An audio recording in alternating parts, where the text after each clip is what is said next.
ഏതാണ്ട് 2.5 കോടി രൂപയുടെ സിമന്റ് ഇറക്കുമതി ചെയ്തതായിട്ട് ഈ ഫയലിൽ കാണുന്നുണ്ട് സർ.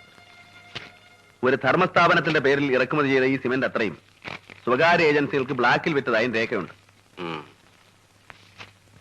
ചാക്കോച്ചന്റെ കൊലപാതകവുമായി ഇടപാടുകാർക്ക് ബന്ധമുണ്ടെന്ന് സൂചിപ്പിക്കുന്ന ഏതാനും എവിഡൻസുകൾ ഈ ഫയലിലുണ്ട് സർ. I C.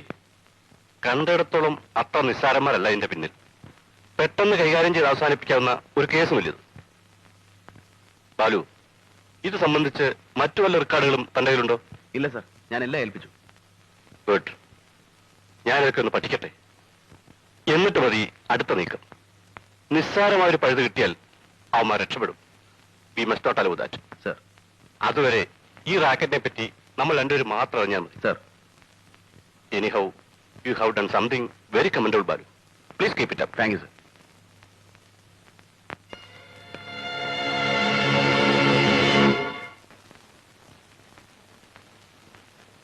വക്കീലിന്റെ വീട്ടിൽ റെയ്ഡ് നടന്ന വിവരം വിൻസെന്റ് വിളിച്ച് പറയുമ്പോൾ ഞാൻ സ്ഥലത്തുണ്ടായി.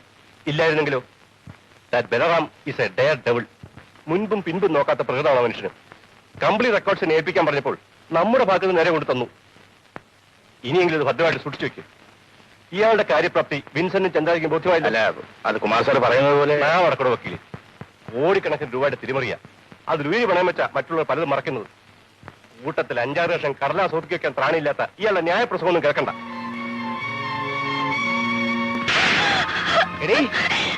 എന്നെ കുരുതി കൊടുക്കാൻ നീ അന്യനൊരുത്തിന് വാതിൽ തുറന്നു കൊടുക്കില്ലേ?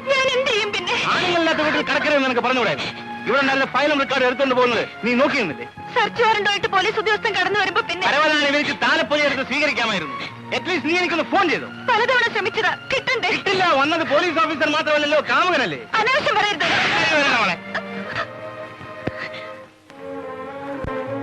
അനാവശ്യം. ഈ വീട്ടിൽ ഫയലും റെക്കോർഡും മാത്രമല്ല, നിന്നെയും ഞാൻ സൂക്ഷിച്ചു വെച്ചിരിക്കുക. ഞാനില്ലാത്തപ്പോൾ അവൻ ഇനിയും കടന്നു വന്നാൽ നീ അതിനും വാല് തുറന്നു കൊടുക്കുമല്ലോ. അതെ, തുറന്നു കൊടുക്കും. എന്താണ് നീ പറഞ്ഞത്? ഇനി തൊട്ടുപോലെ തന്നെ. എന്താ നിങ്ങൾ കരുതിയത്? എന്നും കാൽക്കയിലിട്ട് ചവിട്ടി അരയ്ക്കാമെന്നോ? സഹിക്കാവുന്നതിലേറെ ഞാൻ സഹിച്ചു. ഇനി വയ്യ. തരം കെട്ടിയാൽ അന്യപുരുഷന് വാതിൽ തുറന്നു കൊടുക്കുന്നവളാണ് സ്വന്തം ഭാര്യ എന്ന് കരുതുന്നു നിങ്ങൾ. ആളാണെങ്കിൽ എന്നെ അടിച്ചിറക്കണം. അതിനുള്ള നട്ടല് നിങ്ങൾക്കില്ലെങ്കിൽ ഞാൻ തന്നെ ഇറങ്ങാം. മതി, മനസ്സില്ല. എനിക്കിനി നിങ്ങളുടെ കൂടെ ജീവിക്കാൻ മടുത്തു.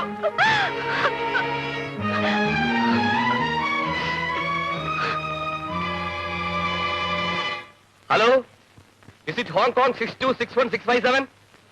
I M Sathyaraj here. 2 ദിവസമായി ട്രൈ ചെയ്യുന്നു. 10 ദിവസത്തിനായി ഞാൻ പുറപ്പെടും. സിലോൺ വരെ കപ്പലില്ല, അവിടുന്ന് ഫ്ലൈറ്റിൽ. വേണ്ട ഏർപ്പാടുകൾ ഇവർ ചെയ്തിട്ടുണ്ട്. കൊളംബോ അക്കൗണ്ടിലേക്ക് $10,000 ഉടനെ ട്രാൻസ്ഫർ ചെയ്യണം. ബാക്കിയൊക്കെ ഞാനവിടെ വന്നിട്ട്. Okay, all right. ഓഹോ, അപ്പൊ ഇതായിരുന്നുവല്ലേ ഉദ്ദേശം? രക്ഷപ്പെടുന്നത് വരെ സുരക്ഷിതമായൊരു താവളം, ഈ വീട് ഒരു മറ. അതെ, അല്ലാതെ എന്താ കരുതിയത്? കാലാകാലം നിങ്ങളുടെ ഉപ്പും ചോറും നിങ്ങളുടെ കൂടണമെന്ന്. നോക്ക്, ചെയ്യാൻ കഴിയുമെന്ന് പരിപൂർണ്ണ വിശ്വാസമുള്ള കാര്യങ്ങളെ സത്യരാജ് ഏറ്റെടുക്കാറുള്ളൂ. നിങ്ങൾ ആവശ്യപ്പെട്ട് നടക്കാം. ഇവിടുന്ന് പോകുന്നതിന് മുമ്പ് തന്നെ ഞാനത് ചെയ്തിരിക്കും. അതിൽ ഓർമ്മപ്പെടുത്തലിന്റെ ആവശ്യമില്ല. ഈ സംശയം I just don't like it.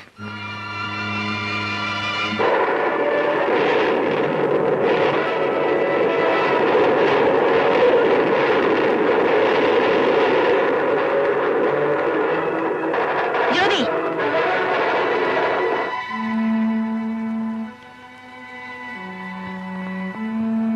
ഇയാൾക്കെന്താ ഇവിടെ കാര്യം? ഇതിവിടെ ആര് കൊണ്ടുവന്നു? ബെന്നി. എടുത്തോണ്ട് പോടോ. കൊണ്ടുപോകാനല്ലേ, ഞാനിത് ജ്യോതിക്ക് പ്രസന്റേഷനായി കൊടുത്തതാ. പ്രസന്റേഷൻ? ചേച്ചി, ബെന്നി അവമാനിക്കരുത്. ഞാൻ വിളിച്ചിട്ട് എന്റെ ഗസ്റ്റ് ആയിട്ടാ ബെന്നി വന്നിരിക്കുന്നത്. ആണോ? എങ്കിലും ഉപചരിക്കണമല്ലോ. അത് ഞാനാകാം. ഞാനല്ലേ ഗൃഹനാഥ. നീ അകത്ത് പോ. ജ്യോതി, നിന്നോട് അകത്ത് പോകാനാ പറഞ്ഞത്. എനിക്ക് ഇയാളോട് അല്പം സംസാരിക്കാനുണ്ട്.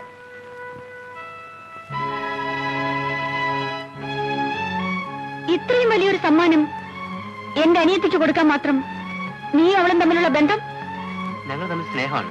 എടോ, വില കൊടുത്ത് വാങ്ങാൻ കഴിയുന്ന സ്നേഹം പുരുഷന്, നിന്നെപ്പോലൊരു പണക്കാരന്റെ മകന് വലിയൊരു ക്രെഡിറ്റ് ആണ്. ആ സ്നേഹം വിറ്റ് ജീവിക്കാൻ എന്റെ അനിയത്തിയെ ഞാൻ വിട്ടുതരില്ല. അതിനുവേണ്ടിയല്ല ഞാൻ അവളെ വളർത്തുന്നത്. ചേച്ചി, കാര്യം കാണാനാണെങ്കിൽ ഈ പാവം പെണ്ണെന്തിന്? ഞാനല്ല ബെറ്റർ ചോയ്സ്. നിങ്ങൾ എന്നെ തെറ്റിദ്ധരിച്ചാണ്. ജ്യോതി ആ നിലയ്ക്കല്ല ഞാൻ ഇഷ്ടപ്പെടുന്നത്. പിന്നെ വിൻസെന്റ് മുതലാളിയുടെ മകൻ എന്റെ അനിയത്തെ കല്യാണം കഴിക്കുമെന്നാണോ പറഞ്ഞു വരുന്നത്? അതെ. നിന്റെ അപ്പൻ അതിനെ സമ്മതിക്കുമോ? നിന്റെ സമുദായം അംഗീകരിക്കുമോ? അവരെയൊക്കെ എതിർത്തുകൊണ്ട് എന്റെ അനിയത്തെ സ്വീകരിക്കാനുള്ള ചങ്കൂറ്റം നിനക്കുണ്ടോ?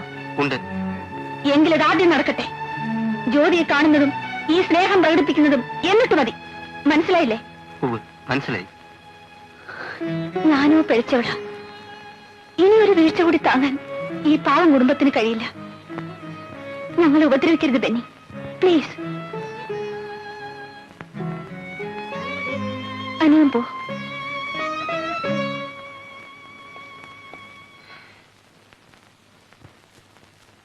മോനെ, നിനക്ക് പ്രായമായി. ഇഷ്ടപ്പെട്ടൊരു പെൺകുട്ടിയെ നീ കല്യാണം കഴിക്കണമെന്ന് ആഗ്രഹിച്ചാൽ ആർക്കും നിന്നെ തടയാനാവില്ല. പക്ഷേ ഡാഡിയുടെ സമ്മതത്തോടെ ഈ കല്യാണം നടക്കുമെന്ന് നീ കരുതണ്ട. അവരുടെ ജാതിയും മതവും ഒന്നും എനിക്ക് പ്രശ്നമല്ല. എന്നാൽ സിറ്റിയിൽ അറിയപ്പെടുന്ന ഒരു വേശ്യാലയം എന്റെ മകന്റെ ബന്ധുവീടാകാൻ ഞാൻ സമ്മതിക്കില്ല. ജ്യോതി വേശ്യല്ലേ ഡാഡി? അവളുടെ ചേച്ചിയാണല്ലോ സീത. അവൾ ഏതെല്ലാം ഹോട്ടലുകളിൽ ആരുടെയെല്ലാം കൂടി അന്തിയിറങ്ങിയിട്ടുണ്ടെന്ന് കുറെയൊക്കെ എനിക്കും അറിയാം. വേണ്ട മോനെ, നമുക്കിത് കൊള്ളില്ല. ഞാൻ തീരുമാനിച്ചതാണ്. വാക്ക് കൊടുക്കുകയും ചെയ്തു.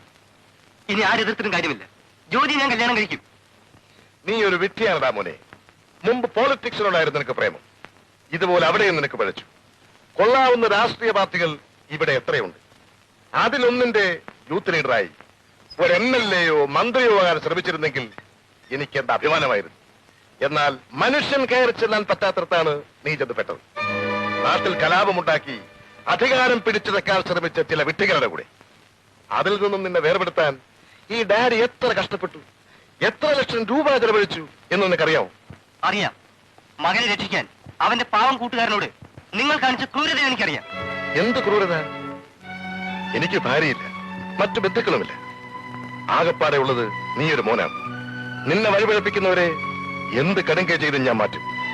ഈ പെണ്ണുമായുള്ളതിന്റെ ബന്ധത്തിലും അത് തന്നെയായിരിക്കും സംഭവിക്കുക. അല്ലാതെ എന്റെ മകനെ എനിക്ക് കൊല്ലാനൊക്കൂ? ഡാഡി, എന്നെ കൊണ്ട് ഇനിയൊരു മഹാപാപം നീ ചെയ്യിക്കരുത്. ഇല്ല, നിങ്ങൾക്കത് ചെയ്യാൻ കഴിയില്ല.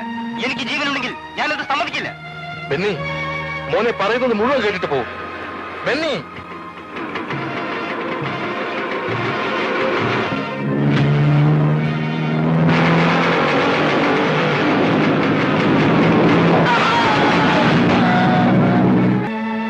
മന്ത്രിയുടെ കാറാ. അവന്റെ ഒടുക്കത്തെ സ്പീഡ്. യെസ്. മന്ത്രിയുടെ കാർ ബൈക്കുമായി ആക്സിഡന്റ് ആയി. എവിടെ വെച്ച്? കളക്ടറേറ്റ് അടുത്ത് വെച്ച്. സീരിയസ് ആണോ? Yes sir. വണ്ടി നിർത്താതെ പോയി. എന്നിട്ട് നിർത്താതെ പോയോ?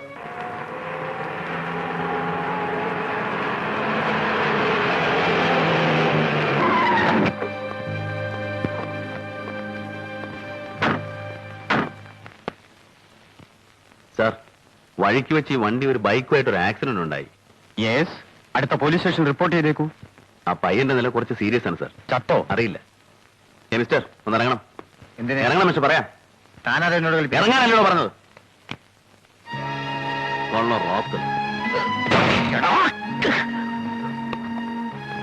എക്സ്ക്യൂസ് മീ സാർ, ഗസ്റ്റ് ഹൗസിലേക്ക് സാറിന് പോലീസ് ജീപ്പിൽ പോവാം.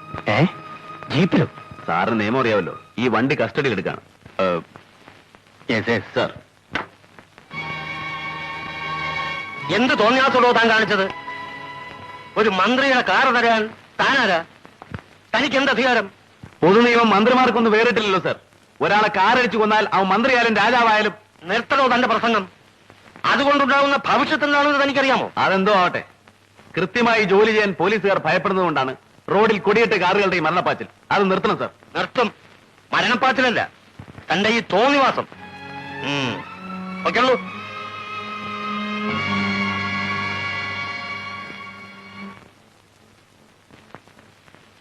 എടേ, നീ എന്തിനിങ്ങോട്ട് വന്നിട്ടേ? വിട്ടിത്തം പറയുന്നു. കുട്ടിപോയി കണ്ടോളൂ. പക്ഷേ ബോധമില്ലാതെ കിടക്കുകയാണ്. വിളിച്ചുപദ്രവിക്കരുത്.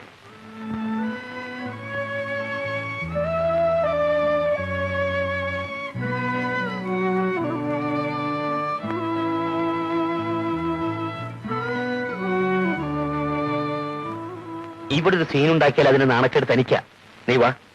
ആ വക്കീൽ പലതവണ വിളിച്ചു. സത്യരാജിന്റെ കാര്യത്തിൽ എന്തെങ്കിലും ഉടനെ ചെയ്തേ പറ്റൂ. സസ്പെൻഷനോ ഡിസ്മിസലോ വയ്യാഞ്ഞിട്ടല്ല, ഈ ഇഷ്യൂവിന്റെ പേരിൽ തന്നെ ശിക്ഷിച്ചാൽ അതൊരു കോൺട്രവേഴ്സി ആകും, മന്ത്രിയുടെ പ്രതിച്ഛായ ബാധിക്കും. അതുകൊണ്ട് നാട്ടുകാരെ ഭയന്ന് മന്ത്രി തന്നെ വിളിച്ച് പറഞ്ഞ നടപടിയൊന്നും എടുക്കേണ്ടെന്ന്. ഓ, അങ്ങേരുടെ ഒരു ദയ. പക്ഷേ ട്രാഫിക്കിൽ തുടരാൻ കമ്മീഷണർ സമ്മതിക്കില്ല. നിന്നെ സ്പെഷ്യൽ ബ്രാഞ്ചിലേക്ക് മാറ്റി. എന്നെ അവിടെ തളച്ചിടാനാ? കാണാം.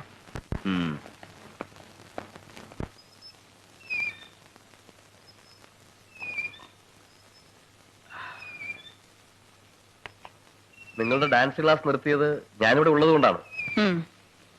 ഉള്ള വരുമാനവും പോയല്ലേ? സാരമില്ല, പണക്കാരുടെ ആയുധമായിട്ടാ ഞാനിവിടെ ജീവിക്കുന്നത്. പണം എനിക്കൊരു പ്രശ്നമല്ല. നിങ്ങളെ ഞാൻ സഹായിക്കാം. വേണ്ട, നിങ്ങളോട് ഒരു സഹായമേ ഞാൻ ആവശ്യപ്പെട്ടുള്ളൂ, അത് മതി. രാധയുടെ ഈ തന്റെ ഇടം ഐ അപ്രീഷിയേറ്റ്. ഞാനൊരു ആന്റി ഹീറോ ആണെങ്കിലും എന്നെ ആരാധിക്കുന്ന എത്രയോ പെൺകുട്ടികളുണ്ട്. പക്ഷേ ചുണയുള്ള പെൺകുട്ടികളോടാണ് എനിക്കിഷ്ടം, രാധയെ പോലെ. നിൽക്കൂ, പറയട്ടെ. കൈവിട്. ജയിലിലെ ഇരുമ്പഴി വളയ്ക്കുന്ന ഈ കയ്യിൽ നിന്ന് കുതറി മാറാൻ പറ്റില്ല. എടോ, ഞാനൊന്ന് ഉറക്ക കരഞ്ഞാൽ നീ ആ ഇരുമ്പഴിക്കുള്ളിലാകും. അടുത്ത വീട് പോലീസ് ഓഫീസറുടേതാണെന്ന് ഓർത്തു.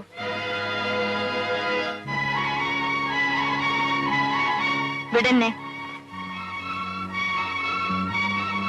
തന്റെ എല്ലാ നീതിത്തരങ്ങളും അറിഞ്ഞുകൊണ്ട് എന്തിനാണ് ഇവിടെ താമസിപ്പിച്ചതെന്ന് ആവർത്തിച്ച് പറയണ്ടല്ലോ. ആ ലക്ഷ്യം നേടാതെ ഈ ശരീരവും മനസ്സും തൊട്ടശുദ്ധമാക്കാൻ ഒരു പുരുഷനെയും ഞാൻ അനുവദിക്കില്ല. എന്റെ വ്രതമാണത്.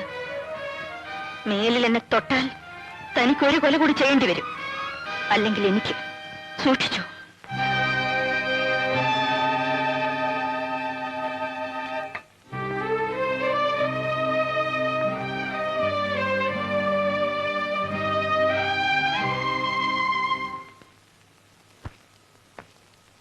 എന്താ സാർ, അന്ന് ഞാൻ ഏൽപ്പിച്ച ഫയലുകൾ.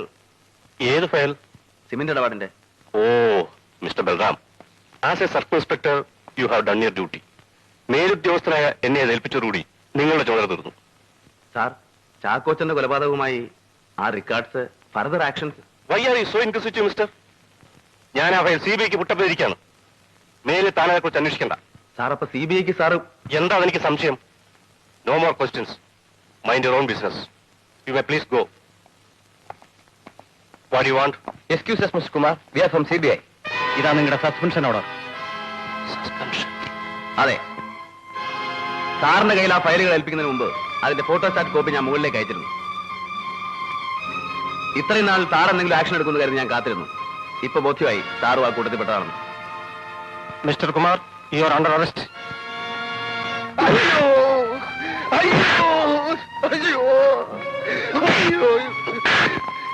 ഇനി എന്നെ ഉപദ്രവിക്കല്ലേ സാറ്? എവിടാ നിന്റെ കൂട്ടുകാരൻ ചന്ദ്രാജി? ചന്ദ്രാജി ഡൽഹിക്ക് പോയി. അയ്യോ,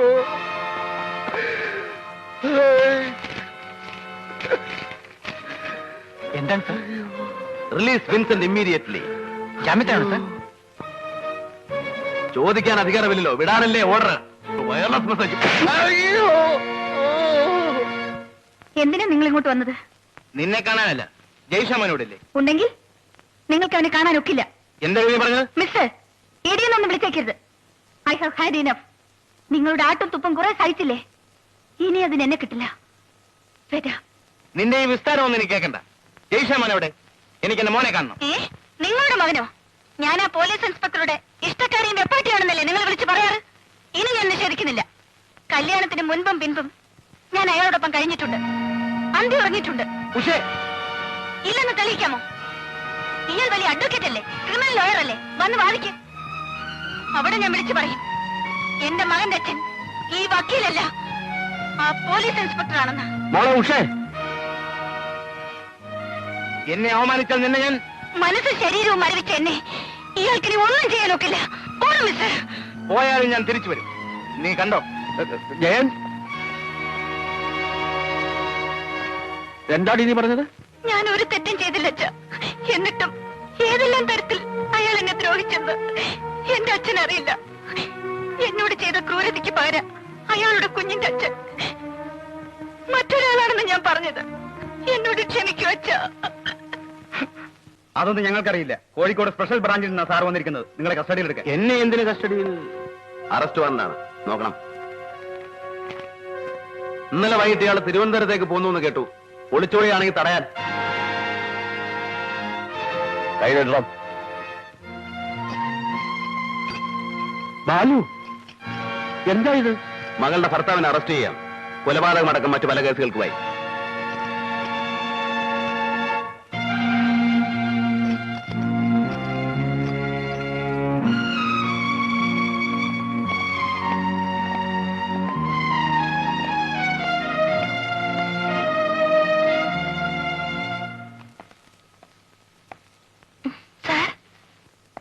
ഞാനിന്ന് കാലത്താ തിരുവനന്തപുരത്ത് നിന്ന് എത്തിയത്. ഇവിടേക്ക് വിളിച്ചപ്പോ നീ ഏതോ ഡോക്ടറെ കാണാൻ പോയിരിക്കാന്ന് എന്റെ അനിയത്തി പറഞ്ഞു. നിനക്ക് എന്താ അസുഖം? ഓ, സാധാരണ സ്ത്രീകൾക്കുണ്ടാകുന്ന അസുഖം. എന്റെ കാര്യത്തിൽ ഒരു വ്യത്യാസം. എനിക്ക് ആ രോഗം വരാൻ വിവാഹം കഴിക്കേണ്ടി വന്നില്ല. അപ്പൊ നീ പ്രഗ്നന്റ് ആണോ? അബോർഷന് വേണ്ടിയാണോ ഡോക്ടറെ കാണാൻ പോയത്? അല്ല. പിന്നെ ശുശ്രൂഷയ്ക്കോ? ആരാണ് ഇതിന്റെ തന്ത? ആർക്കു വേണമെങ്കിലും ആവാം. സാറിന്റെ പേര് പറയട്ടെ? പേടിക്കണ്ട, എന്റെ കുഞ്ഞിനതിന്റെ അമ്മ മതി സാർ. എത്ര കഷ്ടപ്പെട്ടാലും ഞാനതിനെ വളർത്തും. ഈ പാവം പെണ്ണിന്റെ മോഹാണിതെന്ന് വെച്ചോളൂ. നാട്ടുകാർക്കാണ് കഷ്ടപ്പാട്. തന്തയില്ലാതെ ജനിക്കുന്ന ഈ വക ജന്തുക്കളെല്ലാം ക്രിമിനൽസ് ആയിട്ടാ വളരുക. സാർ അരുത്, എന്നെ അധിക്ഷേപിച്ചോളൂ, ശിക്ഷിച്ചോളൂ. ഞാൻ സഹിക്കും. ഈ പറയുന്നത് ഞാൻ സഹിക്കില്ല. കണ്ടവന്റെ ഗർഭം താങ്ങി നടക്കുന്ന നിന്നെ എനിക്കും വയ്യടി സഹിക്കാൻ.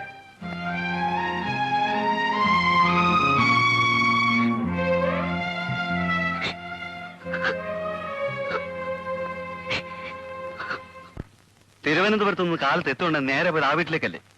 നീ ഏത് വേശ്യയുടെ വീട്ടിൽ പോകുന്നതിൽ എനിക്ക് വിരോധമില്ല. ഈ സീതയുടെ വീട്ടിൽ വീഴുന്നേ ഞാൻ പറഞ്ഞോളൂ. നീ എന്തറിഞ്ഞാടാ ഈ പറയുന്നേ? എടാ, നമ്മളെല്ലാം കള്ളു കുടിക്കുന്നവരാ. അതിന് മാത്ത കഴുത്തിൽ കെട്ടി നടക്കണോ? നിന്റെ ഈ ചൊറിഞ്ഞ വർത്തമാനം നിർത്ത്. നീ ഉദ്ദേശിക്കുന്ന തരത്തിലുള്ള ഒരു പുല്ലും എനിക്ക് അവളോടില്ല. കഴിഞ്ഞ 6 മാസമായി ഞാൻ പലരെ കൊണ്ട് വിളിപ്പിച്ചു നിന്റെ സീതയെ. എനിക്ക് വേണ്ടിയല്ല, സത്യമറിയാൻ. എന്നിട്ട് അവൾ വന്നില്ല. ആ തൊഴിൽ നിർത്തിയെന്ന്. ആരാണ് ഇതിന്റെ തന്ത? ആർക്ക് വേണമെങ്കിലും ആവാം. സാറിന്റെ പേര് പറയട്ടെ? ഉള്ളതാണോ നീ പറയുന്നത്? വാശി കൂടിയപ്പോൾ 1000 വരെ അവളുടെ മുന്നിൽ വെച്ച് കൊടുത്തിട്ടും അവൾക്ക് വേണ്ടെന്ന്. രക്ഷകനായിട്ട് താനുണ്ടല്ലോ. ഞാൻ അറിഞ്ഞില്ല. ഇനിയെങ്കിലും ആ ബന്ധം ഉപേക്ഷിക്കും. കൊള്ളില്ല ബാലു. എനിക്കൊരു തെറ്റുപറ്റി അലക്സ്. ഞാൻ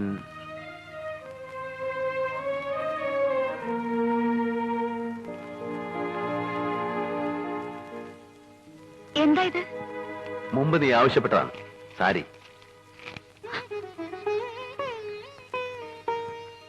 അന്ന് സാറ് പറഞ്ഞത് എനിക്ക് ഓർമ്മയുണ്ട്. ഇത് പുടവയല്ലേ? എനിക്കിത് വാങ്ങിക്കാൻ അർഹതയില്ലല്ലോ സാർ. സീതയ്ക്ക് ഇഷ്ടമാണെങ്കിൽ എനിക്ക് ആരോടും അന്വേഷിക്കാനൊന്നുമില്ല. നിന്നെ ഞാൻ കല്യാണം കഴിക്കും, ഇന്ന് തന്നെ. അരുത് സാർ, ഞാൻ പിഴച്ചവളാണ്.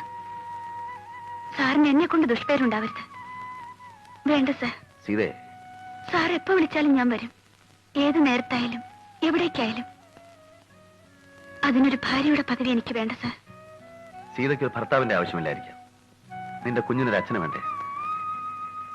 അത് ഞാനല്ലെന്ന് നിനക്ക് പറയാമോ? പറയൂ. ആ കുട്ടിയുടെ അച്ഛൻ ഞാനല്ലേ? സാർ, ഇത് വാങ്ങിക്കും.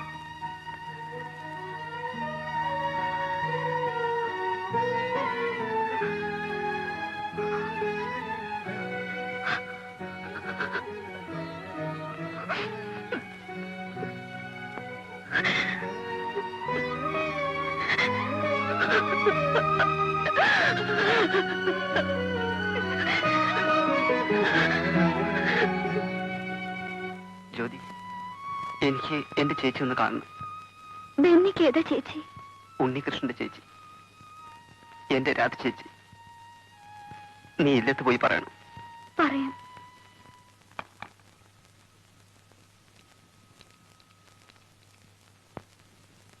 ഹലോ. ആ, നിങ്ങൾ എവിടെയായിരുന്നു? ഒരു കേസിൽ പെട്ടുപോയി. ഞാൻ ജാമ്യത്തിൽ ഇറങ്ങിയതാണ്. പ്ലാനിലൊന്നും മാറ്റമില്ല. കൃത്യം 4 മണിക്ക് ആംബുലൻസ് മാൻ അവിടെ എത്തും. ഉണ്ടെന്നേ, സത്യരായന്റെ പാസ്പോർട്ടും ടിക്കറ്റും എല്ലാം എന്റെ കയ്യിലുണ്ട്. എനിക്കത് കാണണം, അല്ലാതെ ഞാൻ വിശ്വസിക്കില്ല. നിങ്ങൾ ഇങ്ങോട്ട് വരൂ. അത് സംശയത്തിനിടയാക്കും. നിങ്ങൾ രാധ എങ്ങോട്ട് അയക്കും? ഞാൻ കൊടുത്തുവിടാം. അതെ, പെട്ടെന്ന് അയക്കണം. ശരി. മംഗലാപുരത്തുള്ള എന്റെ കൂട്ടുകാരൻ വിളിച്ചിരുന്നു. അവൻ റെക്കോർഡ്സ് എല്ലാം എന്റെ കയ്യിലേ തരും. ആളെ അയച്ചിട്ട് അവന് വിശ്വാസമില്ല. എനിക്ക് ഇന്ന് തന്നെ അവനെ കാണാൻ പോകണം. ഇവിടെ നിന്ന് എങ്ങനെ പോകും? പറയാം.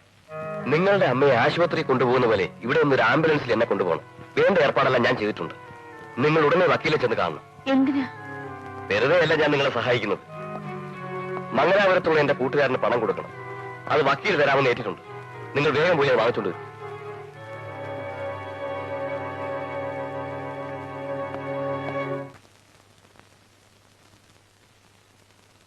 രാധേ, നമ്മുടെ ബെന്നി ഹോസ്പിറ്റലാണ്. ഒരു ബൈക്ക് ആക്സിഡന്റിൽ. അവനെ നിന്നെ ഒന്ന് കാണണമെന്ന് ഇപ്പോഴാണോ തോന്നിയത്? ഉണ്ണി പോയ പിന്നെ ഇതേവരെ അവനിങ്ങോട്ട് കടന്നില്ലല്ലോ. എന്താണ് അവിടെ നടന്നെന്നറിയാൻ ഒരു നോക്ക് കണ്ടു ചോദിക്കാൻ ആശിച്ചോളാം ഞാൻ. ഇനി എനിക്ക് അവനെ കാണണ്ട. ചേച്ചി അങ്ങനെ പറയരുത്. വരൂ. കൂട്ടം കൂടി നടന്ന അവൻ കാരണമാണ് എന്റെ ഉണ്ണി പോയത്.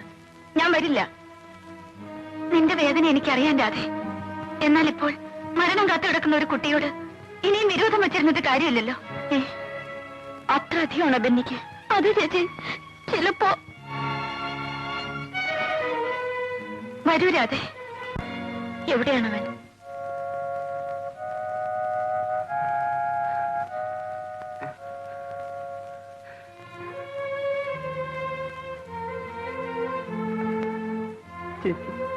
ഇപ്പൊ എങ്ങനെയുണ്ട്? ഞാൻ ജീവിക്കില്ല. ബെന്നി, മരിക്കുന്നതിന് മുമ്പ് എനിക്ക് ചേച്ചി ഒരു സത്യം അറിയിക്കാനുണ്ട്.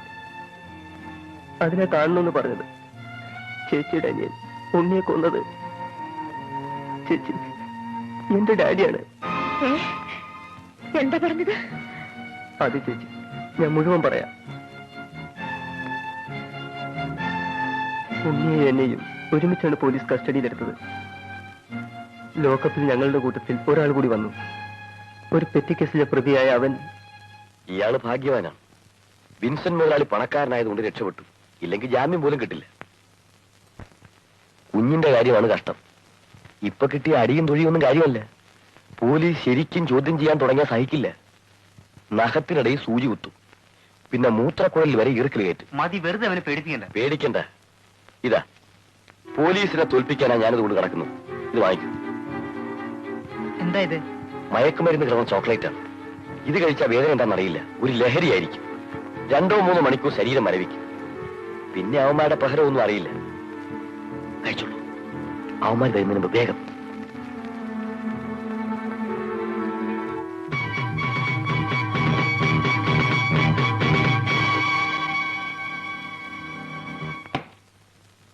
മിസ്റ്റർ വിൻസെന്റ്, ഈ 3 ലക്ഷം രൂപ നിങ്ങളുടെ മകന്റെ വിലയാണെന്ന് കരുതിക്കോളൂ. സത്യം പറഞ്ഞാൽ അവനാണ് ഈ കേസിൽ 1-ാം പ്രതി. അതെനിക്കറിയാം സാർ. അതിരിക്കട്ടെ, എന്തിനു വേണ്ടിയാണ് നിങ്ങൾ ഒരാളെ എന്നോട് ലോക്കപ്പിൽ അയക്കാൻ പറഞ്ഞത്? എന്റെ മകൻ ചെയ്ത കുറ്റങ്ങൾ, പോലീസ് ജീപ്പ് കത്തിച്ചതും ഓഫീസറെ കൊന്നതടക്കം അറിയാവുന്ന ഒരേ ഒരാൾ അവന്റെ കൂട്ടുകാരനാണ്. പോലീസ് അവനെ ചോദ്യം ചെയ്താൽ സത്യം പുറത്തറിയും. അതിന് ആ നമ്പൂതിരിക്കുട്ടിയുടെ വായടയ്ക്കാൻ. മിസ്റ്റർ വിൻസെന്റ് സാർ, അവനിപ്പോ ജീവനോടെ ഉണ്ടാവില്ല. എങ്ങനെ അവനെ കൊന്നു? വിഷം കലർന്ന ചോക്ലേറ്റ് കൊടുത്തു. My God. സാറ് പേടിക്കണ്ട. പോലീസ് ചോദ്യം ചെയ്യുമ്പോൾ ചത്തല്ലേ വരൂ. പോസ്റ്റ്മോർട്ടത്തിന് അയച്ചാൽ? ഇല്ല, ചത്തെങ്കിൽ ആ ശവം നശിപ്പിക്കണം. ചേച്ചി, എന്റെ ഡാഡി ഏത് പാപത്തിന്റെ ഫലമാണ് ഞാൻ ഈ അനുഭവിക്കുന്നത്? അപ്പോ എന്റെ അനിയനെ കൊന്നത് സത്യരാജാണോ? അത് ചേച്ചി, അവൻ തന്നെ, സത്യരാജ്.